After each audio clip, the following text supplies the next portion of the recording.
Hello everyone, welcome back to my channel. If this is your first time here, my name is Amparo and I'm a young adult and middle grade author. In my last video dedicated to comics, I focused on how I format scripts. I've dropped that episode's link in the description box in case you missed it. Today I'm taking a look at format again, but this time I wanted to focus on shot composition. In other words, how I choose the best way to feature characters and setting in a panel. Even though I'll be talking about terminology and other general formatting rules, this episode is all about my personal preferences, so feel free to adapt everything I say to fit your own. Remember, whatever works for you is what works best. Okay, let's kick things off with definitions. If you watched my first episode, you'll remember that a shot is basically an image. It's a specific scene contained within a panel, which is a box or section divided by borders/lines on the page. There are different types of shots though. As the writer, you control how an illustrator makes that shot come to life. Why is that important? A shot will help readers better understand character motives, their emotional state, and build tension. It will also demonstrate what a location looks like from a certain angle or in certain lighting, and this conveys that location's importance within the story. Whether it's Wayne Manor or the nearest convenience store, how you feature someone or something in a scene matters to readers.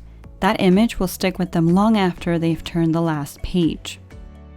Storyboarding concepts, often reserved for film and TV, inform a lot of scripting for comics too. Shot composition is no exception. For example, you've probably heard of the first shot we'll discuss, the close-up. This shot consists of a subject whose face, neck, and shoulders are in full focus to the viewer or reader. The entire frame is just their upper body. This is often used to heighten an emotional response to another character's actions, or a revelation that escalates the conflict. Maybe your character has just gotten injured, and you want to highlight a change in appearance. Whatever it is, something about their face should be noted, and your close-up will help you achieve this. We want to see how this character feels without using speech bubbles. Here's an example of how I write close-ups in my scripts.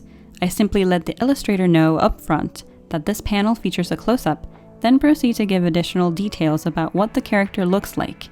The same applies to objects or settings. Having said that, there's also the extreme close-up. This shot focuses on a specific part of a character's face. It zooms into the upper body even more. For example, you want readers to notice a character's pursed lips, or the way their eyes shift into a hateful glare? Time for an extreme close-up. You can also specify it in your panel with words, extreme close-up, followed by what you'd like to demonstrate. Now let's zoom out a little bit. Along with close-ups and extreme close-ups, we also have medium shots. This is where your characters appear from the waist up in a panel. I feel like this is one of the more dynamic types of shots. You could have medium shots that are settled low on the page, and readers can see the characters as if they're looking up at them. This can make your character seem taller or even more imposing/threatening.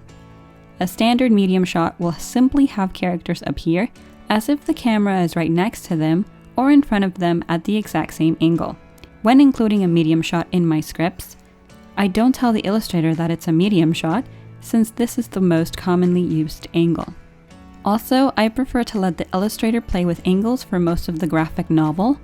They're the experts on how best to demonstrate what you've written in visual form. Sometimes a writer will include a specific shot or angle, and when the illustration arrives in their inbox, it's not as good as they imagined for a variety of reasons. But it's always obvious when the reason is poor choice of space usage or shot composition. In my previous video, I discussed full-page shots, but just a quick refresher here too. A full-page shot will take up an entire page and usually contain a turning point or twist in your story, a fight sequence, or reveal information that adds more attention. This is where your character kisses their love interest for the first time, gets ambushed by the villain, or realizes they can physically communicate with narwhals. I personally would love to communicate with narwhals, but I digress. In my scripts, I usually let the illustrator know I'd like a certain scene to be a full-page shot by just writing it out in my document. I only include one panel and try to be specific without overwhelming the artist. Of course, the amount of descriptions you include will depend on what your page looks like. I'd rather let the illustrator play around with setting and angles, but other writers will have whole laundry lists of things their scene requires. Full-page shots are that part in a script where you have more freedom to add as much as you want without feeling guilty. However, please remember all scripts are later edited, so not everything you write down in a first or second or third draft will stick around. That includes rewriting or even deleting those preliminary full-page shots. Lastly, let's talk about an establishing shot. This is usually the first thing we see in a graphic novel or comic, especially if we're entering the world for the first time.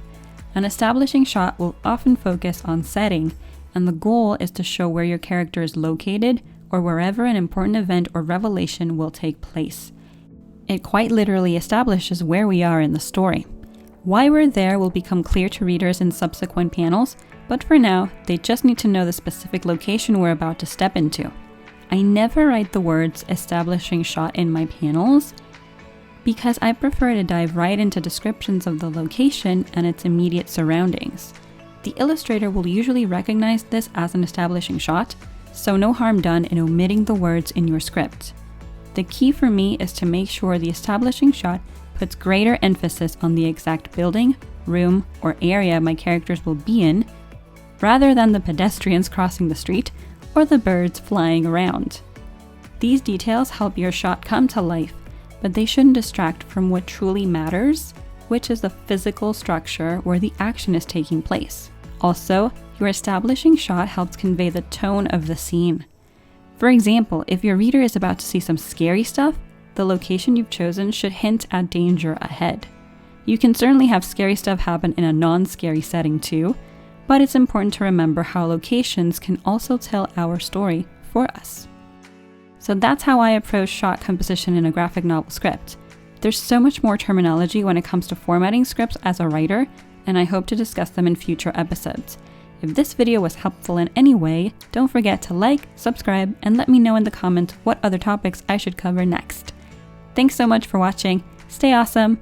Bye!